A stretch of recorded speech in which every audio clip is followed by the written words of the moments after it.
नमस्कार दोस्तों, मैं हूं नवैद खान एडवोकेट और आज हम बात करेंगे सुप्रीम कोर्ट द्वारा अभी हाल ही में एक डिसीज़न दिया गया है चेक बाउंस के मामले में। जी हां दोस्तों, आपने सुना होगा कि चेक बाउंस के मामले अक्सर सामने आते हैं, लेकिन क्या आपको इसकी जानकारी है कि चेक बाउंस का जो मामला होता है उसमें साबित करने का भार किसका होता है?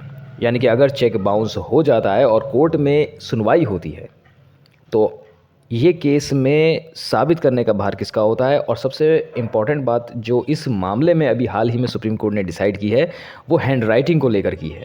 जी हाँ दोस्तों, ये आपने भी सुना होगा कि चेक पर अक्सर लोग साइन कर देते हैं और बाकी जो डिटेल होती है वो किसी दूसरे के द्वारा भरी जाती है।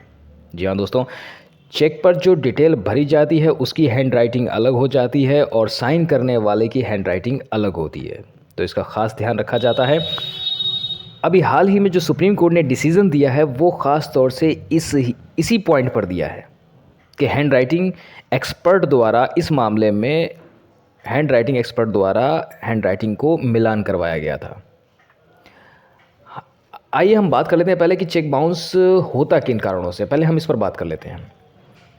देखिए, एक व्यक्ति होता है जो चेक जारी करता है। चेक जारी करने वाला व्यक्ति चेक के ऊपर साइन करता है और उसमें डिटेल भरता है। तरीके के हिसाब से तो ये होता है, लेकिन होता आमतौर पे क्या है कि चेक साइन करने वाला अक्सर साइन कर देता है और डिटेल किसी और के द्वारा भर ली जाती है। ये तो बात रही डिफ़र। अब हम बात करते हैं चेक बाउंस होने के कारण क्या होते हैं। अकाउंट में बैलेंस ना होना या कम हो जाना।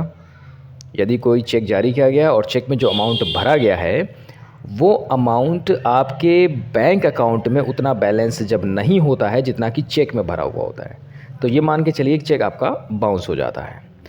अकाउंट नंबर में अगर गलती हो जाती है तब भी चेक बाउंस हो जाता है। चेक जारी करने वाले का अकाउंट बंद होना, मतलब कि जिसने चेक जारी किया है और उसका अकाउंट बंद हो चुका है, तो भी चेक बाउंस हो जाएगा।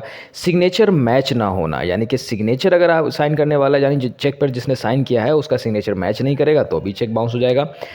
जाली चेक का संदेह होना, यानी बैंक में जब आप चेक लगाते हैं और उसको ये संदेह होता है कि ये चेक जाली है, तब भी आपका चेक बाउंस हो सकता है।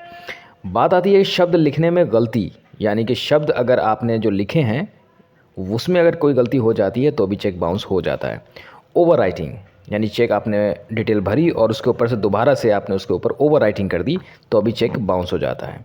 चेक की समय सीमा समाप्त होने पर, चेक की अपनी एक समय सीमा होती है, समय सीमा समाप्त होने पर चेक बाउंस हो जाता है।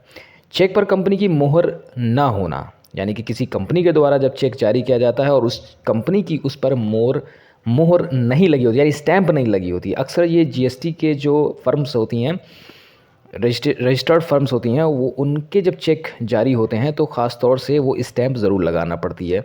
अगर स्टैंप नहीं लगी होती है तो चेक बाउंस हो जाता है। तो ये तो रहे चेक बाउंस होने के कारण। अब हम आते हैं उस मामले पर जिस मामले की हम बात कर रहे थे, सुप्रीम कोर्ट ने जिसमें डिसीज़न दिया है। तो सुप्रीम कोर्ट ने जो डिसीज़न दिया है अभी हाल ही में, पहले हम उसकी बात कर लेते हैं। मामला एक्चुअली हुआ क्या था।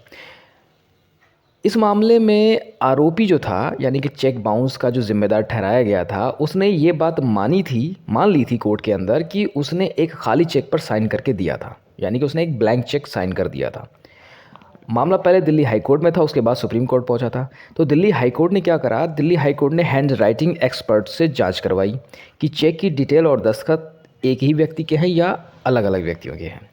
तो जो मामला सामने आया वो मामला ये सामने आया कि हैंड राइटिंग अलग अलग थी। साइन करने वाले की हैंड राइटिंग अलग और उस पर डिटेल भरने वाले की हैंड राइटिंग अलग अलग थी। अब इसी आधार पर क्या हुआ, जब ये मामला सुप्रीम कोर्ट पहुंचा था तो सुप्रीम कोर्ट ने जो फैसला सुनाया, सुप्रीम कोर्ट ने स्पष्ट रूप से कह दिया कि इससे कोई फ़र्क नहीं पड़ता, इस बात से कोई फ़र्क नहीं पड़ता कि हैंड राइटिंग अलग अलग थी, यानी कि डिटेल भरने वाला व्यक्ति कोई और था और साइन करने वाला व्यक्ति कोई और था। सारी की सारी जिम्मेदारी यानी लायबिलिटी जो है वो चेक साइन करने वाले की है।